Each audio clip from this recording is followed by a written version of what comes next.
സ്നേഹം മാത്രമായി ഈശ്വരനിന്നുള്ള ബോധം നിറയ്ക്കണേ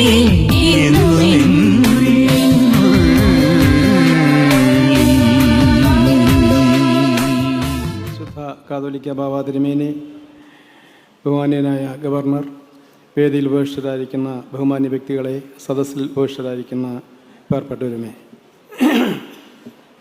വളരെ സന്തോഷനിർഭരമായ ഒരു നിമിഷത്തിനാണ് നാം സാക്ഷ്യം വഹിക്കുന്നത്.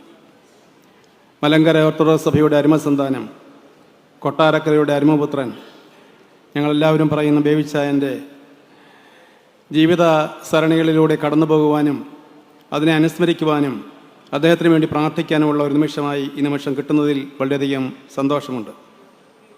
ജീവിതം കൊണ്ട് അനേകർക്ക് പ്രയോജനകരമാക്കി തീർക്കുവാനും ജീവിത ദർശനം കൊണ്ട് അനേകരെ പ്രബുദ്ധരാക്കുവാനും സാധിക്കുന്ന ഒരു വ്യക്തിത്വമാണ് ബഹുമാനപ്പെട്ട ബേബിച്ചാൻ്റേത്. പൗലോസ്ലിയ തെസ്സലോനിക്കർ ലേഖനത്തിൽ 3-ാം അധ്യായം 13-ാം വാക്യത്തിൽ പറയുന്നുണ്ട്, നിങ്ങളോ സഹോദരന്മാരെ നന്മ ചെയ്യുന്നതിൽ തളർന്നു പോകരുത്. നന്മ ചെയ്യുന്നതിൽ തളർന്നു പോകരുത്. അദ്ദേഹത്തിൻ്റെ ജീവിതം പരിശോധിക്കുമ്പോൾ ഈ പരിശുദ്ധ പൗലോസ്ലിഹയുടെ ആപ്തവാക്യം അന്വർത്ഥമാക്കിയ വ്യക്തിത്വമാണ് ബഹുമാനപ്പെട്ട ബേബിച്ചായ. നന്മ ചെയ്യുന്ന കാര്യത്തിൽ ശുഷ്കാന്തിയോടെ മുൻഗമിക്കുന്ന വ്യക്തിത്വമാണ് അദ്ദേഹത്തിൻ്റേത്. ഏത് കാര്യങ്ങളെടുത്താലും മറ്റുള്ളവരുടെ നന്മ എന്നുള്ള ലക്ഷ്യം മുന്നിൽ നിർത്തിക്കൊണ്ട് ജീവിക്കുവാനും പ്രവർത്തിക്കുവാനും സാധിക്കുന്നു എന്നുള്ളത് ദൈവസന്നിധിയിൽ ഏറ്റവും മഹനീയമായ വസ്തുതയാണ്. എൻ്റെ ഭദ്രാസനത്തെക്കുറിച്ച് പറയുകയാണെങ്കിൽ, കൊട്ടാരപ്പള്ളി ഭദ്രാസനം സംബന്ധിച്ച് പറയുകയാണെങ്കിൽ, ബഹുമാനപ്പെട്ട ബേബിച്ചാന് നൽകിയിട്ടുള്ള സംഭാവനകൾ അനവധിയാണ്.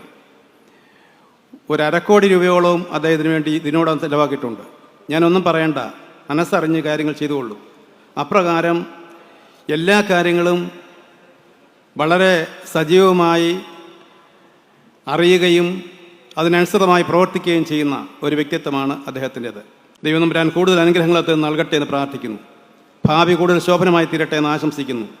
അനുഗ്രഹീതനായ ദൈവത്തിൻ്റെ അദൃശ്യമായ തൃക്കരങ്ങൾ അദ്ദേഹത്തെ വഴിനടത്തട്ടെ എന്ന് പ്രാർത്ഥിച്ചുകൊണ്ട് എൻ്റെ വാക്കുകൾ സ്മരിക്കുന്നു.